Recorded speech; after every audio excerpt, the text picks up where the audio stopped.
The majority of fitness pages out there tend to focus on workouts that are away the hefty amount of accessory sets, exercises, and lengthy rest periods. Instead, minimalist workouts focus heavily on compound movements and giving your max amount of effort. Today, we're going to talk about why these workouts are actually effective, who they're going to work for, and I'm going to give you guys an example of what a 1 to 2 workout per week workout split will look like. If you Google what a minimalist workout routine is, you're going to find a ton of different examples. Some sites that I found said that it's a workout that involves cardio, mobility, and some sort of strength training, while others just were a little bit less particular and said it's a workout that includes minimal equipment and minimal amount of time. But it seems that at its core, this is about getting the minimum effective dose of training that you need to improve your health, your strength, and your hypertrophy outcomes. You might be wondering, is this only for the ultra busy, people who don't have a lot of time to be in the gym, or people who hate going to the gym and just want to be there for the least amount of time as possible? Or will this work for advanced people as well as beginners? Based on a lot of the research, it seems that these workouts could work for literally anyone, which is great news. From a health perspective, working out even 1 time per week can improve your health,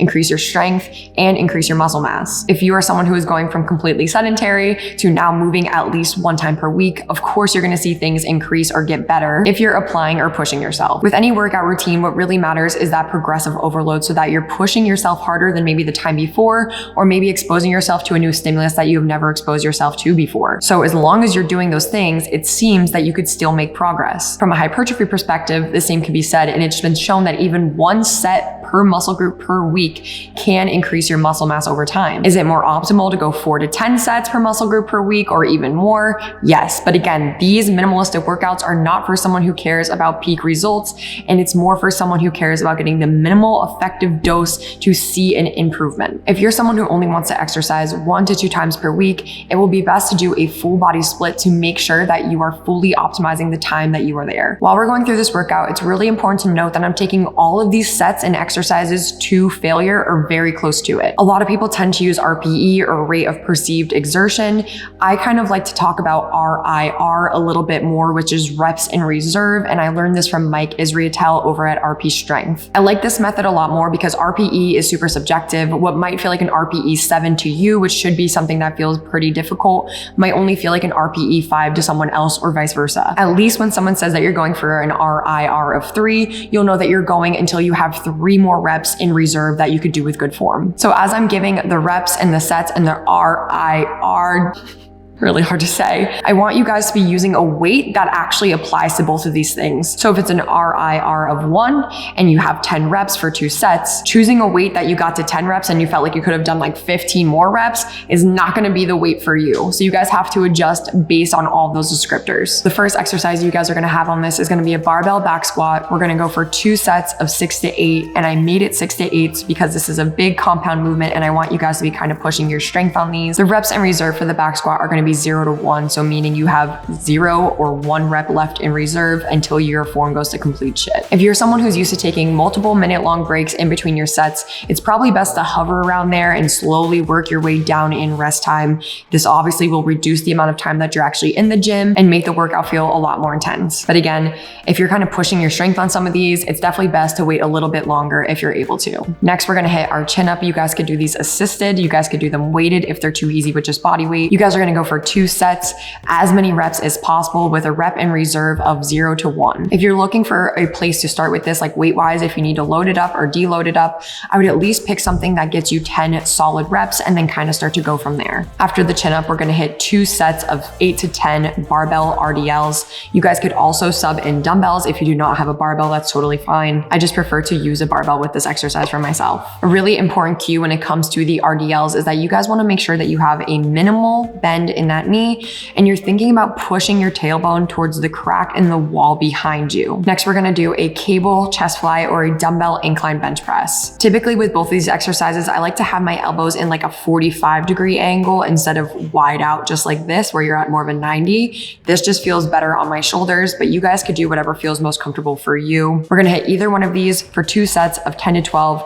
with reps in reserve of 0 to 1. Lastly, and we only have 1 set of this, so you're really gonna give your best effort, and you're gonna try to do as many reps as you can, where we're gonna have an incline close stance. So we're gonna have those elbows in nice and tight to the body to hit mostly that tricep push up. So you could do these on the floor. You could do these at a decline with your feet elevated if you wanna make it more challenging, or you could do this with your upper body incline to make it a little less challenging. But again, you're just making sure that those elbows stay nice and close to the body, and we're taking this until failure. Once you guys finish up with that, that is your workout for the week. You could always add in some cardio and stretching if you want at the end. Just so you guys know, I'm gonna leave the link to the PDF below that I'm using for this workout so you guys can kind of print it out and see exactly what I'm talking about if you need to. If you guys are enjoying this video so far or wanna see more content like this from me, just give this video a little like and subscribe to the channel if you're looking forward to seeing more videos like this, where I'll be going into a minimalist workout routine for people who wanna go 3 days or even up to 5 days per week. Okay, so getting to the second workout of the week,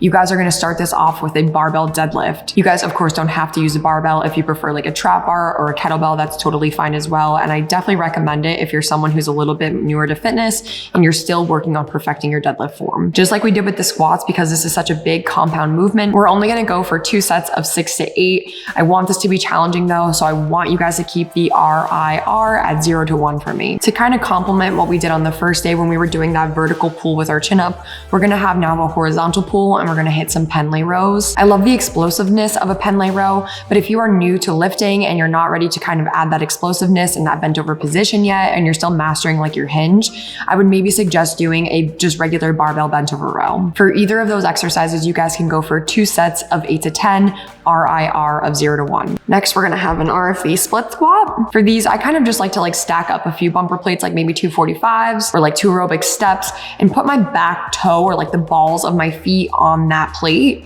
You could also increase your range of motion by adding a plate in front and underneath your front foot, and then that makes it even just a little bit harder. But for me, I found that having a lower elevation with the back foot and then sometimes adding elevation to the front foot really allows me to hit my quads and my glutes like no other. With these, I definitely recommend maybe being in front of a mirror or like recording yourself, because a lot of people let that knee kind of cave in over their front 2 toes, where you kind of like see that your knee and your hip are not in a straight line anymore. And we really wanna try to keep that alignment as much as possible. For the RFE split squats, we're gonna be doing 2 sets of 8 to 10, and we're gonna have an RIR of 0 to 1 again. And you guys, just as a heads up so I don't have to say it again, we'll have an RIR of 0 to 1 for the rest of this workout. Next, we're gonna be doing a barbell overhead press. This is no bounce, so we're not doing a push press here. It's just a strict press going directly overhead. You guys are gonna be hitting these for 2 sets of 6 to 8. Last 2 exercises on the agenda, we're gonna touch on those biceps. So you guys are gonna have 1 set of each of these exercises. We're gonna start with a cable bicep curl here. I prefer to use just a regular straight bar, and I really like to make sure that I'm getting full extension. So allowing my arms to stretch all the way down before I pull all the way back up, even to like the base of my nose, and really just focusing on the concentration and contraction in my bicep. You guys are going to do 50 reps here, and then I'm gonna give you a little bit of a break, and then we're gonna move on to dumbbell crossbody hammer curls. In 1 set here, where we're doing 15 on each side. With both of these exercises, make sure that you guys are still engaging your core, engaging your glutes, and the rest of your body is not just a limp noodle as you're focusing on your biceps. That is it for this video, you guys. I really hope that you enjoyed it and learned a little bit more about these types of workouts, or have been looking for something like this and this is exactly what you need. Don't forget that the link to download the PDF of this free program is in the description below. It takes 2 seconds to download. You could take it to the gym with you and easily track your progress. I appreciate the support you guys have shown me, and I hope to see you on the next video. Take care.